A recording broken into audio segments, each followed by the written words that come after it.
Welcome, friends, to the second half of the second day's program we have in Stockholm.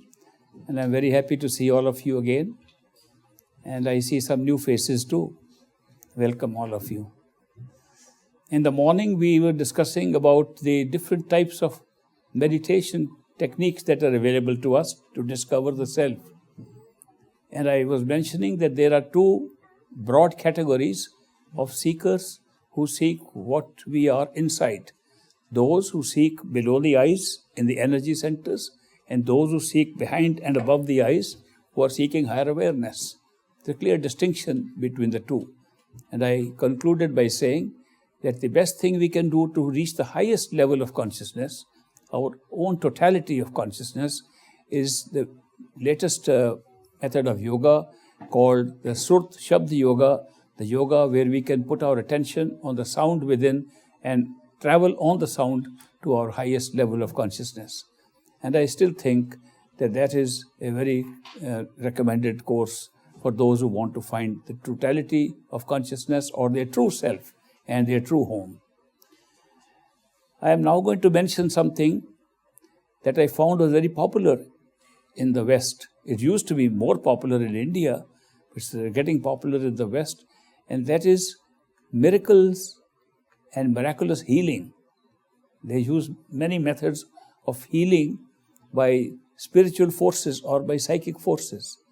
And that is a subject that attracted me because right in the beginning of my visit to the United States, I attended a conference in Spiritual Frontiers Fellowship.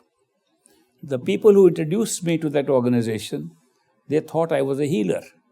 So they put me in a group of about 20 healers.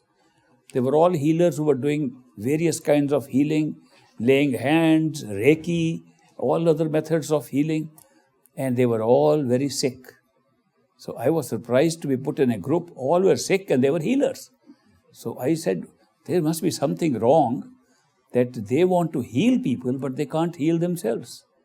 And Hippocrates, our first father of medicine and the first physician, he said, physician, heal thyself. That you first heal yourself. How can you heal anybody else if you are not healed yourself? And then I discovered that their method of healing was really based upon energy principle that they had acquired as a psychic healing. And they were using their psychological will. They were using their willpower to overcome the suffering of somebody else. And what happened actually was they were transferring some of their suffering to themselves. It is possible to do that.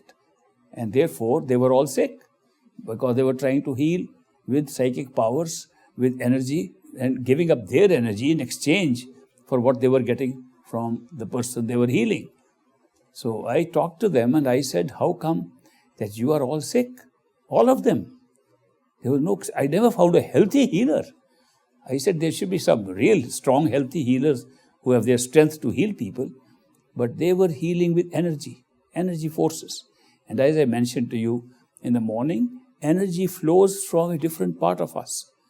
But the real healing, which they did not try, was healing with love, healing from the spirit. They were doing psychic healing, not spiritual healing. The spiritual healing does not involve the body at all. The spiritual healing comes directly from your soul. When you love somebody from the soul, then you are not affecting the body or the mind or the senses. You are working independently on a spiritual level. When we say spirituality, we are referring to the spirit, the soul. We are not talking of mental healing. We are not talking of physical healing. We are not talking of energy healing. We are not talking of psychic healing of any kind. So that is why I discovered the large number of people trying healing by that process, and they were themselves suffering because of the healing. If somebody wants to take over somebody else's karma and wants to help, surely go ahead. If you have a strong willpower, you can do it. You just to practice your will, you can still do it. But how about healing without affecting your own body, your own self? That only comes when the healing is done by love from the spiritual side. It does not involve anything with this body at all. You don't heal by using your body to heal somebody. So you don't use your mental energy to heal anybody. You don't use your psychological energy. You don't use your psychic energy. So that is why the healing that has become popular, and which I studied at some length because of this question that was asked about healing. So I said that this healing should be by love, and that makes a very big difference. Then both get healed. When you have healing by love, both get healed at the same time, because love is the most powerful healer that we can ever know. There's nothing that heals better than true spiritual love. And that's why I recommended that. Now, there is a little story about this transfer of karma, which I remember Great Master told in one of his discourses. He said that once upon a time in an Indian village, a young girl, a daughter-in-law who had just come into that family, was very sick, having high fever. And the mother-in-law, trying to be very sympathetic to her, or beating her breast and saying, "Oh, why are you sick, you young girl? I am old, I should be sick instead of you. And I should have taken your karma. Lord, take me back instead of taking this girl." When she was saying this, they had a buffalo. They have, buffaloes in their house. They're not big buffaloes, but they are milk buffaloes, water buffaloes, and they take the milk. And there was a buffalo tied outside, and the buffalo was trying to drink some water from a little bucket, and somehow the buffalo's horns got stuck, and the whole bucket went up on the head, and the buffalo couldn't see it was running. The buffalo rushed into the very room where this mother-in-law was lamenting. "Oh, you take me, God, why are you taking this young girl? She has so much to live, and I have done my life." And the buffalo rushed, it was like a bucket rushing at you. So the mother-in-law thought, that is the angel of death has come to take me. She said, No, not me, take her.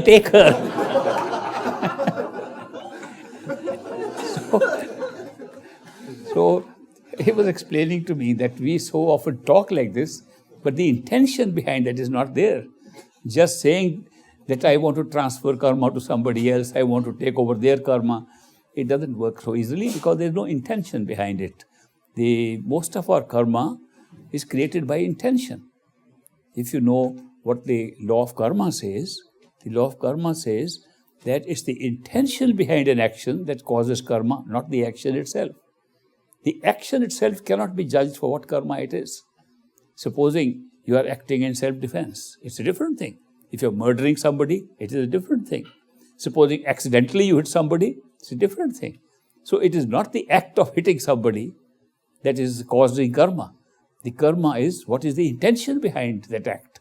So supposing there's an intention and no act follows after that, there's still karma. So the karma is a mental thing by intention. Whatever your intention inside the head is, that is what causes karma. And therefore, because it's so subtle inside, you cannot judge from outside actions what the karma is, how it is being played out. So people talk of transferring karma, or taking over karma. The intention is not there.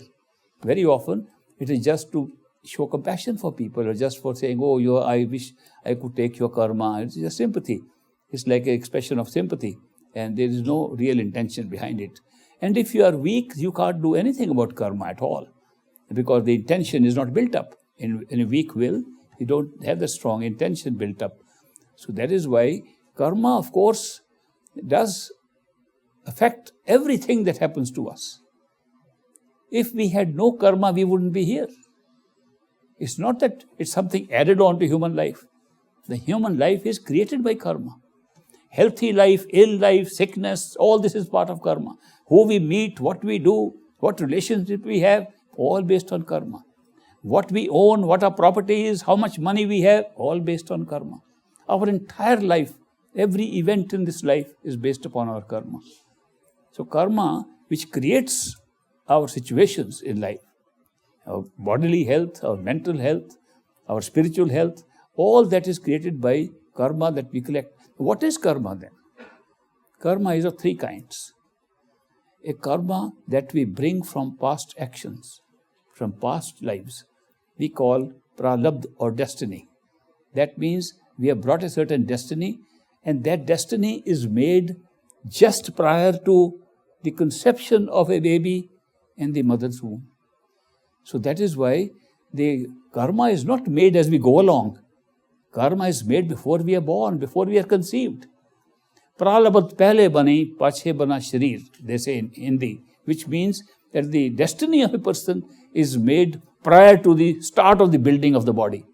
So that is why the destiny of a person is built, and a person whose destiny it is to come back as a new being is made while that person is alive and not born in the other mother's womb yet. The conception has not taken place. The person is walking, the mother is pregnant, and that mother is preparing a destiny for a person who is still alive in another body. The transference of the consciousness of the person for whom the destiny is being built takes place when the quickening of the body takes place in the mother's womb, because that is in about 5th month of pregnancy. For 4 months, when the child is being born, being made up in the body, it is still part of the mother. It's like an organ of the mother. Just like mother has hands and feet, it's got another organ building up inside. But in the 5th month, when quickening takes place, and that becomes independent, the birth of a child in a new form takes place in the mother's body in the 5th month of pregnancy. So therefore, at that time, the outside person dies, cannot be alive, both cannot be alive. So there are so many recorded instances where they've been able to trace back whose soul had come into whose body. And when they use the word soul, they're only referring to the astral body, because only astral body travels between different bodies, and they find out it's at that time when it's transferred. So the pralabdha karma or destiny of a person is made before birth. And what does destiny consist of? Consists of where you will be born, what time you will be born, what events will take place in your life, where you will die. That's it. All the events of your life are set up as destiny. That does not contain the exercise of your intention. These are all made up because you are paying off something from the past. It's a payoff of previous karma, and that's creating those events in your life. Then, in between those events, there are some gaps in which we exercise free will, in which we can express our intention. And that is the time in between these episodes or events that take place that we use our intention to do this or that. It's only when we are using our mind to make a decision, and it takes time to make a decision because we're deliberating on the choices we have, that you create a new karma. Otherwise, you are paying off old karma. About 75% of our life is built up of payoff of old karma. We have no choice in that. No choice where we are born, no choice what accident happened to us, no choice who we meet, where we stay. All these are happening automatically because of previous karma. But when we have those gaps in between, where free will is being used, looks like free will being used, that is where new karma is being created, and we call it kareman karma or new karma, new action, which is immediately creating the type of payback of karma that will come in the future. If you do something good, your intention is good, you get a good reward. Your intention is bad, you get a bad result. It's the intention that will determine whether it's a good karma or a bad karma, and whether you'll be punished or rewarded. So that is why, and that punishment and reward can come within the same life, or it can come in a later life. So this system that works, there are so many karmas we create because our mind is active continuously. And any gap we find between any two events, we are creating new karma. We create so much karma in one life. We all have created so much karma in one life. There is no way that we can accommodate the repayment of that in another life. So there's always an overflow of karma.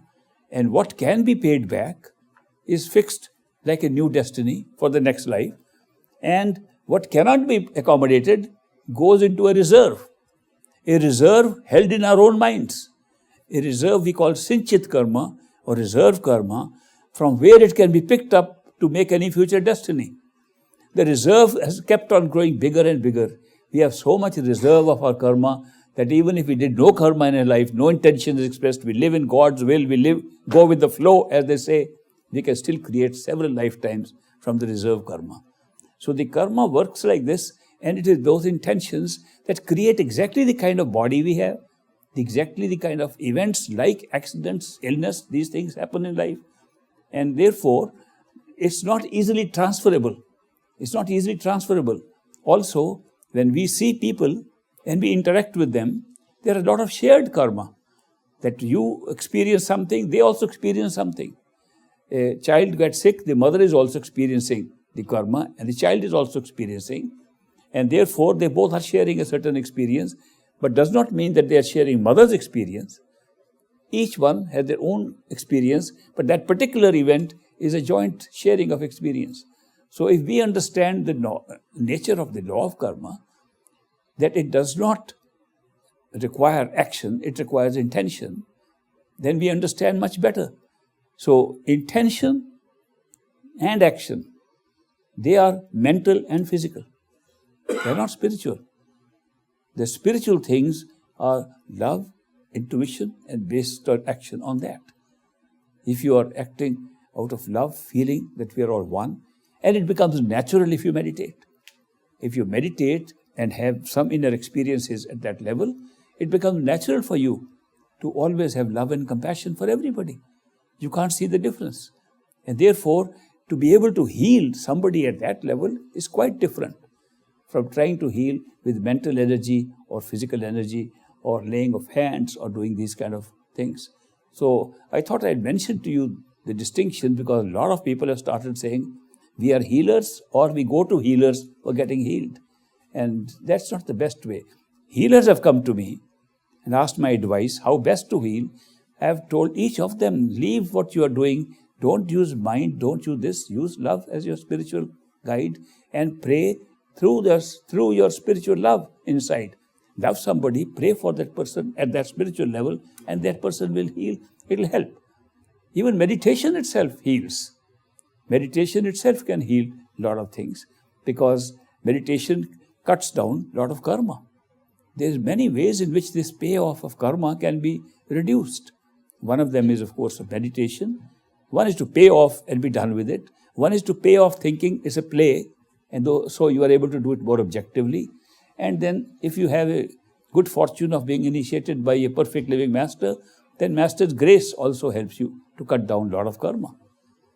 Therefore, these methods are there to alleviate karma. Masters have always seen that their disciples, if they're going through a very tough time, and they try to reduce that pain and suffering so that they can pass over it and move on. Sometimes we don't realize how much help we are getting, because we feel this is terrible. We should have no pain and suffering. Why is the master not doing it? Well, what he's doing, you don't see it, because if you saw what you did because of which this is happening, you would say, Master, forgive us. We were not going to ask anything. We deserve it. But we can't see what we did. We don't remember past lives. We don't remember our actions. And therefore, we seek Master's grace. And if he sees it's interfering in your spiritual progress, he will help in doing that. Also, when a master finds that your obligations created by karma, obligations like taking care of your family, obligation to your job that you are doing, obligations to various kinds of duties imposed by mere fact of being born in a society like that are there, he balances that how much attention is needed for those and how much attention you can give to meditation at that stage. And then when the duties become less, then you are able to give more attention to meditation. Therefore, there is no set pattern that every individual follows the same pattern. It's based upon our own intensity of seeking. It's based upon the load of karma we are carrying and the load of obligation that karma is creating for our world. And based on that, the Master's initiation and taking care of our journey to our spiritual home is customized for us on that basis. So people sometimes look, that person is getting this, I am not getting this. Karma is different. Our situations are different. And that is why these differences exist. Now, is it a miracle that we can heal somebody? Of course it is. But there are two kinds of miracles. Miracles we don't call miracles, and miracles which we call miracles. What's the difference? Here is a mother giving birth to a baby, and put a new soul into it. Can you find a greater miracle? You look out of the window and you see flowers coming out of green shrubs and most beautiful, colorful flowers. Is there a better miracle than that? Our life is a miracle. We have a human body. Is there a greater miracle than that? There are miracles around us. 24/7, there are miracles around us. We don't notice them. We take them for granted. We say this is the law of nature. We have understood how it works, so it is not a miracle. Only that's a miracle which we don't understand. If we don't understand, then it's a miracle. If we understand, it's not a miracle.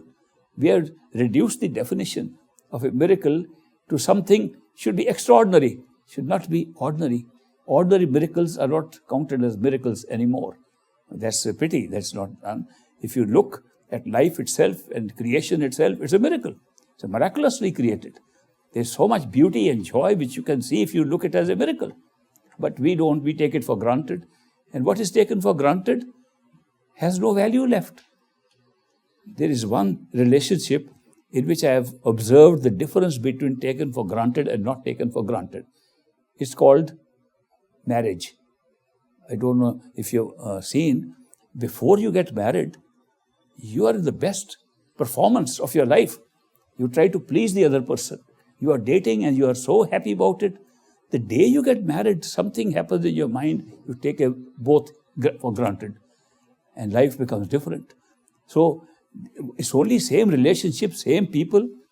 How come that just a single institution of marriage, just an institution, just a ceremony, can make this big difference in life, that you can't see each other the same way like you did, because you take things for granted. You take each other for granted. The same thing about life, that we are taking so many miracles for granted that we don't call them miracles anymore.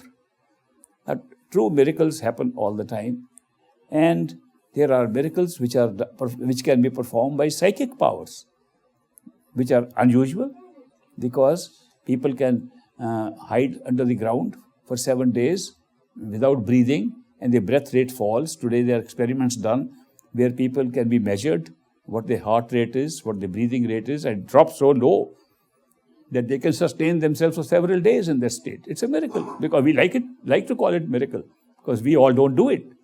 And somebody has done it, so it becomes miraculous. And similarly, there's one guy in America, he enclosed himself in an ice box and hung himself up so everybody could see that he's frozen in the ice and stayed frozen for 7 days and came out alive. Normally you wouldn't. But he said it's easier to live in ice than to live outside, because you don't decay. He said, I added 7 days to my life. And the guy who went inside the ground in India, one man told me, by going there, by lowering my breaths, I increased my life by 7 days. I said, how? He said, life is not measured by days, it's measured by the number of breaths you take. The number of breaths is your life. And I reduced breathing, so now I can stay 7 days more of breathing. I said, I don't think it's a very good deal to lose 7 days of your youth to live another 7 days in old age. But that's what you gained.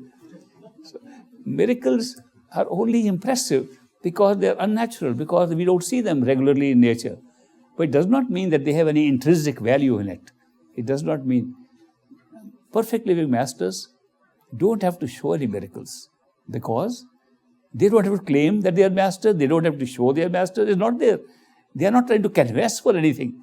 They are not campaigning for something. They are just come to take the marked souls back home. And those souls they will take back home no matter what. So their job is not to demonstrate anything to them, to anybody. In fact, they act so normal, they act so like ordinary human beings. Sometimes we feel are more ordinary than us, ordinary human beings. So their ordinariness is what impresses us eventually, because they become friends, as ordinary friends, as human beings. Otherwise, if they are high up in a pedestal, we can worship them, like them, but we cannot really be friendly with them. So in the spiritual path of perfect living masters, they don't show anything. They don't have to. But they show a lot of private miracles. Private miracles means your own life is undergoing a change. You can see the master. You can see the hand of the master in every activity that goes on. And then you can sometimes have extraordinary experiences which people say one does not show. Some of you attended a Bandara in Rice Lake, Wisconsin in April, and a friend of mine met me. He's from Detroit, and he came after 50 years. He saw me after 50 years and discovered my address from YouTube or something. And he came, and I remembered he was a very deep meditator. He was trying to do some computer work in those days, and he then excelled in computer work. And his LinkedIn biography, if you see, he is one of the top people in inventing new things in computer industry. But at the same time, he did equally well in his spiritual work. His clarity is what helped him in external work also. Now, I remembered that when we were in Detroit, he once called me on the telephone and said, I was walking on the street, and suddenly the whole street, the pavement itself, got lit up. All the houses I saw were lit up. The walls were lighted up. And I was not meditating. What happened? I said to him, when you were walking on the street, you had no other thought except yourself. It doesn't matter whether you're meditating or not. A miracle like that will happen if you are not thinking of anything except yourself inside. At any time, it will happen to anybody.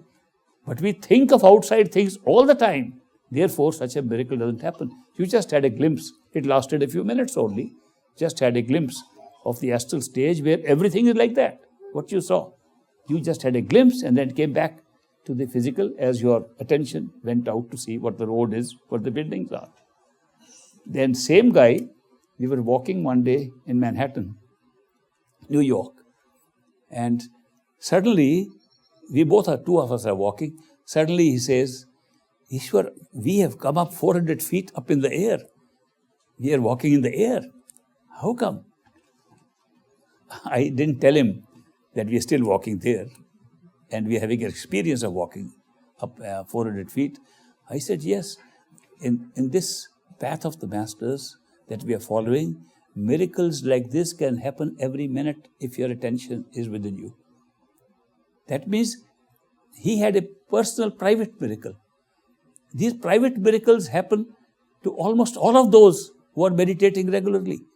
And they can see, but if they tell somebody, they say, no, it must be hallucination, it must be a coincidence, must have been accidentally happened. So it's very difficult to share such an experience. It's good it is difficult to share. Because if you share these experiences, they don't happen again. Because then, by sharing an experience, an internal experience, you are really boosting your own ego by saying, I have that which you don't. And therefore the I becomes stronger. By not sharing, you are building up experiences within yourself, your progress becomes better. So the miracles that perfectly masters perform are based upon the actual experiences of individuals within themselves. And they are all miraculous.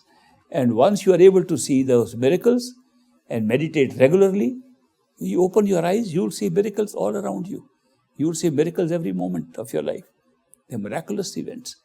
What they call miracle, that is against the law of nature, you will find the laws of nature are different in every level of consciousness. The law of nature is different in a dream state. The law of nature is different in this physical, wakeful state. The law of nature is different in the astral stage. The law of nature is different in the causal stage, and there is no law of nature above that. So we don't have any nature and laws above our true self. The true self dissolves time and space. The true self dissolves everything that is happening here. All our perception of this world is coming through the mind, through the senses and the body. We are filtering everything. We are filtering our experiences through these little things, and therefore by filtering them, only some part of it comes to us. The rest of it gets blocked out by the filters. So these three, the human body, the physical body, and the sense perception, that body, and the thinking body, they filter. They don't let us go beyond that. That is why the functions that are rising, they're automatic above these filters, like the function of love, intuition, joy, bliss, intense happiness, of which there is no comparison. Those don't happen through these filters. And we are looking for those all the time, because the soul, which is spirit, which is the spiritual being in us, is searching for those experiences. And that is why the miraculous thing that happen to us really in meditation are that we see the laws of nature are different everywhere. As I was explaining yesterday, that the experience of time is so different. Here, time is experienced by watches. We know how much time has passed by looking at the watch. We don't believe our own experience. How can a created thing like time deceive us so much that we rather depend on the time that we are seeing on a watch than believe what is happening to us? We are playing around. We are in India. I remember once I tried to do an experiment. I sat with a few friends. I said, let's play cards. And we played cards, and we were served some pakwadas and some snacks and so on to eat. And we sat 3 hours. And nobody felt it was 3 hours. Nobody's knees ached. Nobody's body ached. Everything was wonderful. And when I said, how much time you think has passed? They said, about half an hour. And then I said, let's meditate. And we sat, and the knees were aching. We had to get up to do this thing. What happened? How did we get so tired? How did this body change so much? Because our notion, subjective time is so different from the time that we are seeing on the watches, and we believe the watches more than we believe ourselves. When you will go to the higher stage, the cosmic causal stage, you will discover a very interesting thing, that there is never any gap in your experience. It only looks here. When you go to sleep, you think you have slept at this time, you've woken up, and where did you go in the meantime? You don't know. You don't remember. So you think so much time has passed by looking at the sunlight, by looking at the watches. In causal plane, you'll find no time passed at all. That one event was stacked against another event. And in that stacking of the event, everything like sunrise and watches changed. Now, this is not understandable here, that the change is taking place in experience outside, not in us. That we are not having that sleep state, and therefore time has stopped. Time has not stopped. Our clocks keep moving. So when you wake up, you say, 8 hours, I slept. In the causal plane, you find you didn't sleep 8 hours. Your experience changed. And the 8 hours were created by an outside environment. Now, this is not possible to even understand here. But if you go there, it becomes obvious. It looks obvious that things happen like this. A little copy of that exists in our dream state, because little pieces are picked up from all levels of consciousness as they trickle down to lower levels. In the dream state, if you go to sleep within a dream and you wake up, it will be instantaneous. You will not find that you took 8 hours to sleep. If you spend a year for vacation and come back, it looked like it was immediate. If you notice, in a dream, we have changed the very character of time as we experience it. And that is because the law regarding time, and that we accept as time, is different. This is one clue. Somebody wrote to me that you say that every stage, higher stage of consciousness, looks like our true home. And people believe that. Mystics believe that. Teachers believe that. Masters believe that. Masters who have gone to the heavenly stages of the astral plane believe that's our true home. We have reached heaven. What else can be there? And there's nothing that they can see beyond. It's a big shift from here to there. So they believe that is the end. So somebody wrote to me that if nobody can really know where you are, because every stage looks like the true stage, how do you know that there is something beyond that? How do you know this is a higher state than the previous one? And how do you say that things can be judged that they are in a higher state? So I told him there are many factors which convince us about the reality of every level. One of them is time, the nature of time. That here, time is being experienced as a non-stop event. Time never stops here. Astral plane, time stops at your will. It's natural there. It doesn't look odd at all to freeze time anytime. I remember as children we used to play a game and somebody would say, freeze, and everybody stood exactly where they were. I thought it was a game. Till I discovered in the astral plane it's a natural way of using time, that you can stop it when you like and let it go when you like. It's a big difference. You can know there's not the same thing as here. You're not making it up. You cannot make it up. And then you go to the causal plane and you travel on time as if it is a static thing, like a road. There's like a road on which travel, go up and back. We go on time just like that. Events are there, the trees are there, houses are there. When you travel on a road, the things that come on the way are already there and you're just traveling on it to see the different things. Events are placed upon time like that. They are placed here also, but we don't see it like that. Our experience gets filtered and limited to thinking that in time things happen, that they have to happen in the future. Nobody knows that they already happened, that the happening is completely laid out, and we just move like a road and see the buildings and see the things. Those are events of our life that are already there, and we just travel on time and see them. So these are kinds of questions that come up. The miraculous part, of course, always remains that when we have these experiences, how do you convey them to anybody? How do you explain? There seems to be no word to explain it. When we try to explain, like I am trying, I am myself feeling inside how inadequate my explanation is. I am not able to convey fully what that experience is, because the experiences by very nature are different. Then somebody says to me, I said to try out the difference in time if you do meditate deeply and see the difference. Then somebody says, how are you sure you get enlightened? Maybe you just have a dream. This happened in a university I went to. I went to a famous university, Harvard University in the United States. I got a scholarship and got a chance to study there. And they were professors of psychology and professors of even doing psychoanalysis and things like that. They were all dealing with mental things and how the mind works and how psychologically we do things. And they told me that when you say you get enlightened and get an experience like that, couldn't it just be a suggestion in your own mind? That you can put a suggestion in somebody's mind and they start seeing. Hypnotic suggestion is common. People hypnotize others and they give a hypnotic, post-hypnotic suggestion. They say, when you come out of this, you go drink a glass of water, or you go get up and you kiss somebody. And the subjects think they are doing it, they want thirsty for water, they do it. And they do it openly, that you can make a strong hypnotic or post-hypnotic suggestion, people follow. Don't you believe that could be auto-suggestion that you are doing, that you are suggesting to yourself, and therefore all these visions appear? And I said, quite possible you are right.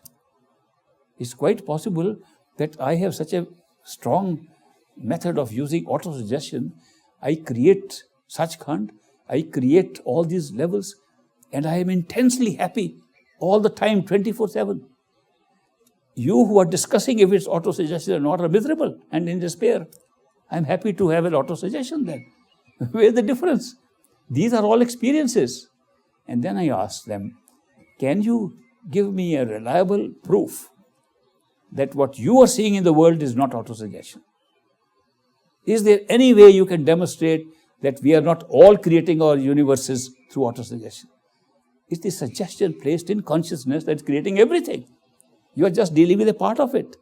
So that is why it doesn't matter from which point of view you look at it. I said, supposing the whole thing is a fake, supposing it's all self-created like delusions into us, and these delusions make you successful in life, make you successful in business, make you successful in meditation, give you a clarity of thinking that you can't get by any other means, and then on top of that, you're happy all the time. I think it's worth it, even if it's delusion. So it doesn't matter how we look at it. We can look at it from any point of view. And you see that the beauty of it is that while the minds are thinking about these things, you have transcended the mind and seen the reality of how minds work. You've gone beyond that. And therefore, you can talk to people like that, but you know the reality, and it's very difficult to communicate the reality to anybody. It's very difficult to really say what you have. They say it's like a dumb person who cannot speak. You give him a nice candy, and he enjoys the candy, and he's trying to say, and he can't explain how the candy tastes. So we are dumb people, that when we have an experience of this kind, we don't know how to explain it. And we can't speak, we become speechless. So many people who have had these experiences, which I call true miracles available in a human body, that you can have these experiences, true experiences, and that is where we can have abundant experiences of miracles in the body of all kinds. They are true miracles. You will not be able to tell people what the miracle is. You will know it. You will experience it. The greatest miracle, according to me, is the experience of being loved and the capacity that you can love, and that's built into you. I don't think there's a greater miracle than that. I think there was no greater experience that we have had in this world. And I look at all kinds of experiences people have, but that's so deep, that experience. It's a spiritual experience and transcends all other miracles. How many of you have a mantra that you learned how to repeat? How many of you have no mantra? Those who have no mantra can, for the purpose of this exercise we are just going to do, coin their own mantra. And they can use it when I ask you to repeat the mantra. Before, it can be any words, short sentence, few words which represent your love for the beloved. Any mantra which is expressing your love for the beloved is good enough for these exercises we are about to do. Before I go on to the meditational exercise, I am going to do two small exercises to show how attention moves within us and how our sense perceptions work without this body. The first one is called the orange juice experiment. How many of you have done it before? How many have never done the orange juice experiment? Okay, there are plenty new candidates, so we'll do it for everybody. In this experiment, we will imagine that our body is made of glass and is hollow inside. And we will fill it up with orange juice. Orange juice has got color, is visible, and little viscosity, so it's a good medium to use for this exercise. We'll fill up the body, which is hollow from head to bottom, all the way from the toes, along the legs, along our torso, in our arms, in the fingers, in the hand, in our face, in our head, in our entire body, and we will make sure that the whole body is filled up with orange juice. Then we will imagine that we have in our fingers some valves, that when we press the fingers, the orange juice can flow out. If we leave them, they don't. Similarly, we have in our toes of the feet valves that when we press the toe, the orange juice comes out. If we don't, it stays inside. We'll operate these valves in this exercise to drop the level of the orange juice in the body from time to time, as I instruct you to do. Remember that if you press the fingers too hard, a lot of orange juice will go out. If you press it gently, only drop by drop will come out. Therefore, I suggest that you be very careful that you use the fingers only as directed. That either press hard or press less. Now, close your eyes and imagine that you are made of glass, that the body is made of glass, and you are filling it up with orange juice. And see that the orange juice is filled up all the way from the toes to the top of the head, and also in the arms and hands and fingers.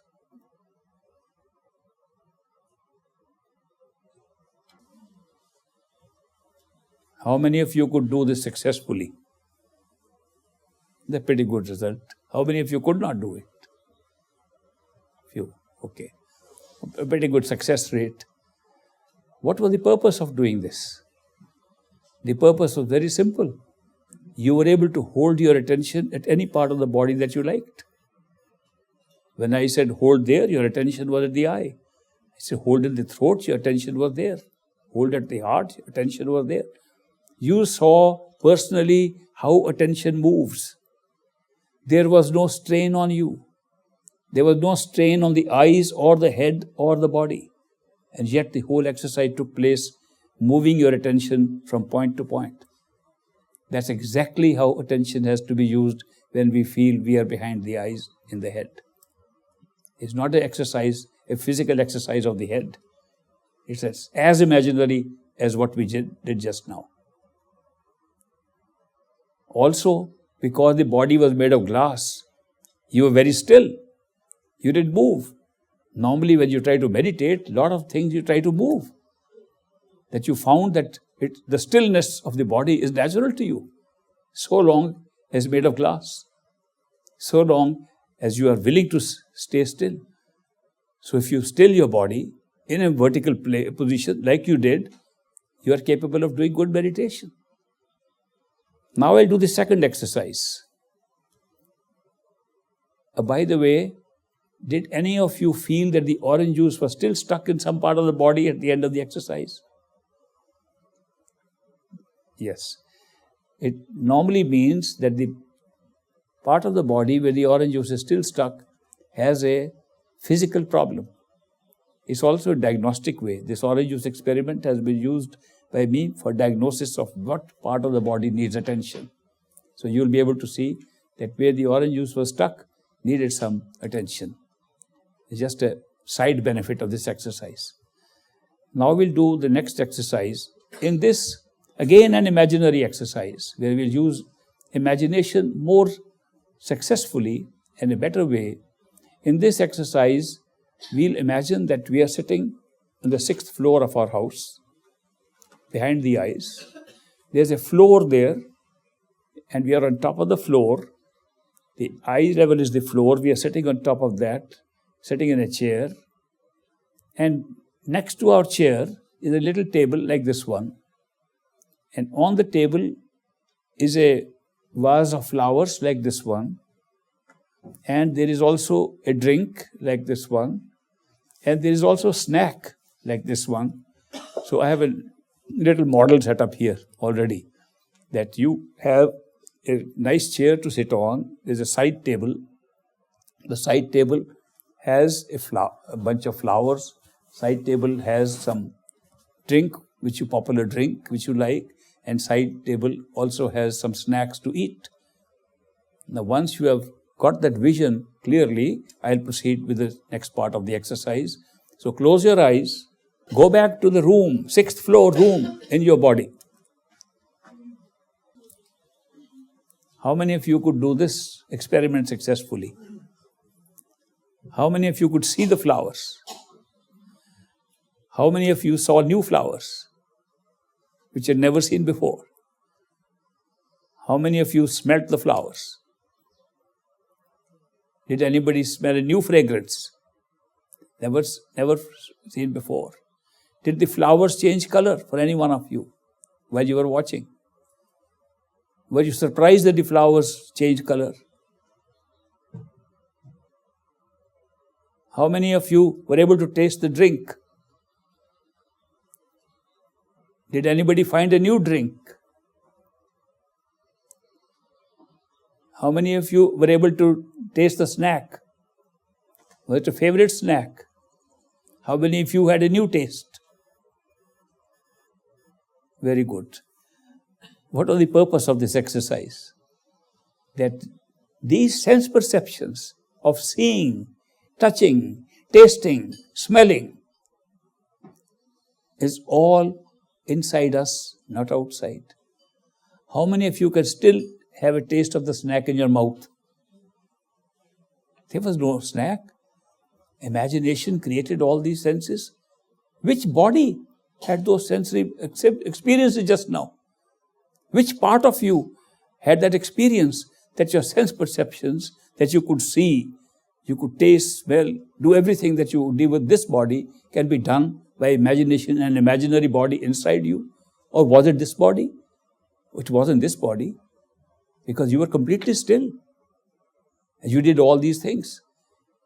It's an example of the sense perceptions being independent of this body. The sense perceptions themselves constitute a body and are overlapping with this body. And we are using that sense perception in the inner body through this body, and we think they belong to this body. When we withdraw our attention from this body and go behind the eyes with no knowledge, no awareness of this body, that sensory system becomes real and becomes a real body, and it has got more information, more taste, more things to see than this body ever has had. Some of you say that you saw things that you hadn't seen before. The flowers changing colors, you don't see in the physical world. But these are common events in the astral world. In the next layer, these are common things that you change. You change yourself, you change your body, you change your forms. You can be an old person, you can be a young person. In the astral self, you can change your forms. That's so easy, it looks natural there. Here it looks unnatural. So this is just an example that we do not depend upon this body for sense perceptions, which is the only way we are seeing this world. How do we know there is a world around us? Only through these sense perceptions. You cut the sense perceptions out, the world disappears. We only know that there is a world because of these. So that is why the sense perception, the astral body, which is nothing more than the sense perceptions put together, is actually activating our experience of this world. And you'll be able to find it out when you pull your attention from this body and are able to see the world in with different eyes and different ears and different mouth and face. Everything will be different. And that will be more real than this. Why did this look more real now than the imaginary experience you did? Because you took a very small part of your attention to this exercise. A bulk of your attention was still in the body sitting in a chair. Therefore, this remained real and that remained imaginary. When the attention is more than 50% on that, this will look unreal and that will become real. It's all a question of attention that is creating reality for us. Wherever we place our attention, that becomes real. When we pull our attention away, we make something else real. So that was the purpose of these two exercises, to help us to understand meditation better. Now let's meditate. And I ask some of you who do not have a mantra to coin one temporarily for themselves today. Expression of love for the beloved is a good start. Those who have mantra can use it. Now, let's go back to our meditation chamber, and we'll do meditation and develop it as we go along. And as I call out the instructions, you try to follow them, and we'll develop deeper and deeper meditation as we go along. So close your eyes and go back into the 6th floor chamber, your meditation chamber. Sit on your mat, sit on your chair, whatever you use. And you should use it regularly, the same thing. It's your meditation chamber. Not outside, it's inside. So sit there inside the chair, comfortably. No stress, no strain. No strain on this body at all. It's an imaginative exercise. Imagine you are there in the 6th floor in a beautiful chair. You are high up from the bottom of your chair because you are in the head. From the physical chair, you are sitting high up. But the other chair is sitting right inside, at that height. Now sit in that chair and look around. Everything is comfortable. You like that chamber. You would like to decorate it a little better. You can do so. You want to put some drapes. You want to put a carpet, a rug under your chair. You can do that now. Make it comfortable. Aesthetically good. Beautiful. When you are satisfied, the chamber looks good, comfortable for meditation, then sit in the chair.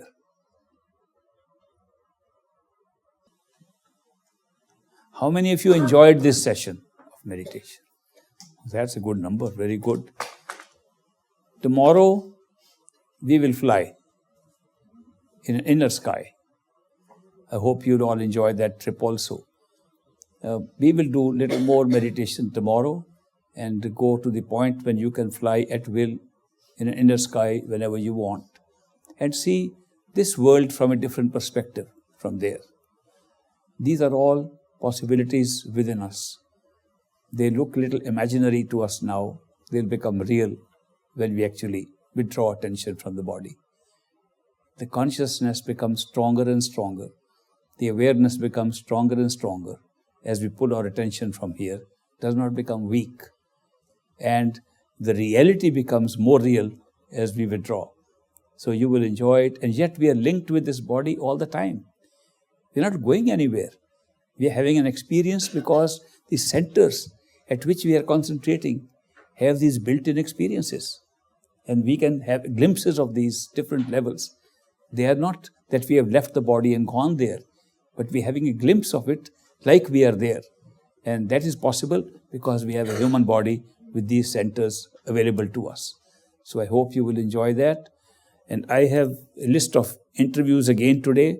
So I'll go to the interview room now. Those whose names were announced in the morning, you please come. I'll meet them one by one, give you some time. And those who have given their names but not called out today, will be getting interviews tomorrow. Okay, thank you very much.